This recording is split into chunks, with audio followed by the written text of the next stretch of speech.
I dazi preoccupano molto le aziende agricole e soprattutto le aziende agricole del Veneto. Quasi 9 miliardi è l'export complessivo dei prodotti agroalimentari del Veneto, di cui 1 miliardo nel mercato americano. Il mercato americano che nell'ultimo periodo ha avuto un aumento anche del 15%. Parla il direttore veneto della CIA, Maurizio Antonini, e raccoglie ansie e paure dei produttori agricoli veneti e padovani, ora che i dazi americani, voluti dal presidente Donald Trump, sono diventati realtà.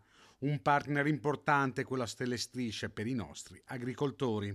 Oggi la parola d'ordine è diversificare, si deve diversificare il mercato e quindi dare la capacità alle nostre aziende di affacciarsi a mercati nuovi. Si deve intervenire a livello economico e questa economicità la si deve trovare anche in eventuali dazi dei nostri prodotti o dei prodotti americani che vengono importati nel Veneto. Quindi si deve dare contribuzione alle aziende per valorizzare questo. Ora è il momento di fare squadra tra associazioni di categoria e istituzioni nazionali ed europee. Va scongiurata una guerra commerciale con l'America, guerra che porterebbe solo sconfitti. Mettere in campo, oggi più che mai, tutta la diplomazia nazionale e soprattutto comunitaria per scongiurare questa guerra commerciale, che sappiamo benissimo purtroppo non porterà beneficio a nessuno.